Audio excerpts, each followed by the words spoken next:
Pernahkah saudara difitnah?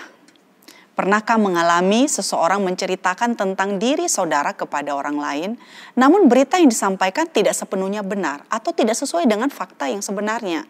Sehingga akibat dari hal itu, bukan hanya reputasi kita menjadi rusak, tapi umumnya kita menjadi terluka, kita marah, dan relasi menjadi retak.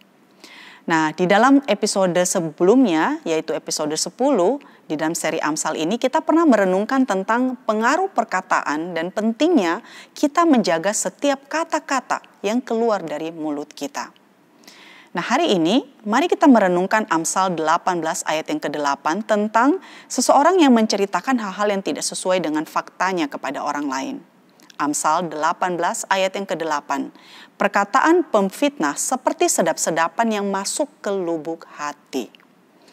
Nah, saudara, pemfitnah yang dimaksud di sini adalah orang yang mengucapkan perkataan bohong yang bertujuan untuk menjelekkan atau mencelakakan orang lain. Nah, orang yang melakukan fitnah adalah orang yang biasa berlagak tahu, padahal dia sebetulnya tidak tahu apa-apa. Dan ini adalah suatu kebiasaan ya, di mana seseorang mencari-cari soal dan bersilat kata yang menyebabkan dengki, cedera, fitnah, dan curiga. Nah, saudara, fitnah ini memiliki kemiripan dengan gosip. Ya, ketika menyampaikannya dengan ditambah bumbu-bumbu, maka akan terasa menyenangkan seperti sedap-sedapan. Namun kita tahu bahwa akhir daripada fitnah ini tidak akan pernah berakhir dengan baik.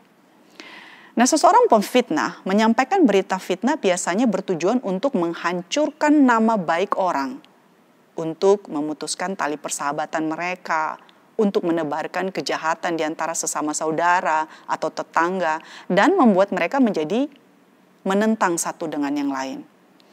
Nah, hal-hal seperti ini, saudara, kita sering jumpai ya, dan ini adalah gambaran fenomena yang sebenarnya terjadi dalam suatu komunitas dan tidak terkecuali di dalam komunitas gereja. Nah, Matthew Henry di dalam tafsirannya dia menggambarkan seorang pemfitnah ini dengan ciri-ciri sebagai berikut, yaitu seperti seseorang yang sedang terluka. Mereka berpura-pura amat prihatin dengan kemalangan yang menimpa si A atau si B, pura-pura bicara tentang seseorang dengan perasaan sedih, seolah-olah begitu prihatin dan ikut terluka, padahal sesungguhnya mereka bersuka cita dengan apa yang sedang terjadi ini. Nah, di dalam Amsal 26 ayat 22, ayat yang sama saudara diulang lagi oleh Salomo. Hal ini memberikan gambaran kepada kita bahwa ini adalah sesuatu yang serius untuk kita perhatikan.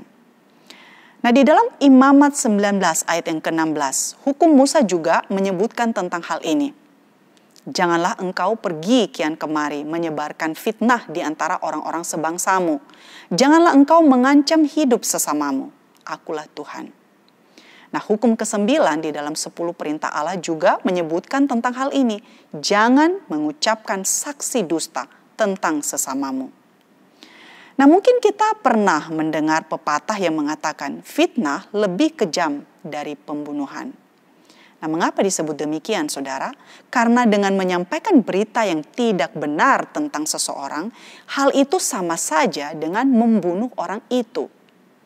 Fitnah adalah suatu kejijikan di mata Tuhan. Sebab Tuhan kita adalah kebenaran.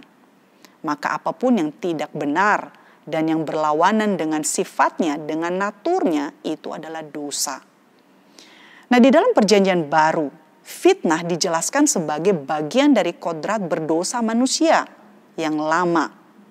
Nah, jadi ketika kita menjadi ciptaan yang baru, maka fitnah seharusnya tidak lagi memiliki tempat di dalam hidup kita.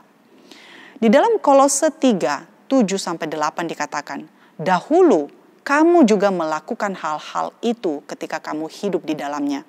Tetapi sekarang buanglah semuanya ini, yaitu marah, geram, kejahatan, fitnah, dan kata-kata kotor yang keluar dari mulutmu.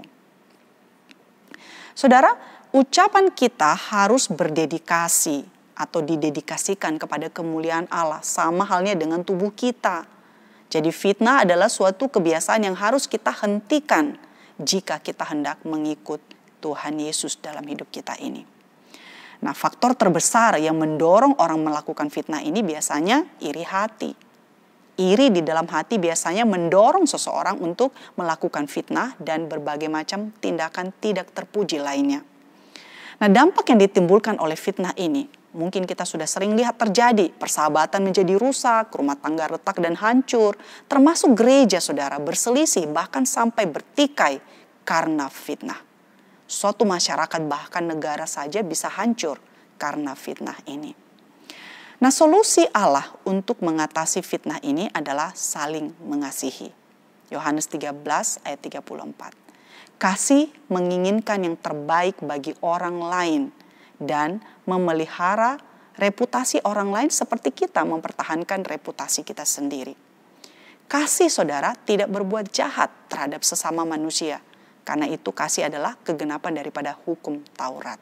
Ketika kita berfokus menaati Tuhan dengan mengasihi orang lain sama seperti Ia mengasihi kita, kita tidak akan tergoda untuk memfitnah. Amsal 18 ayat 8. Perkataan pemfitnah seperti sedap-sedapan yang masuk ke lubuk hati.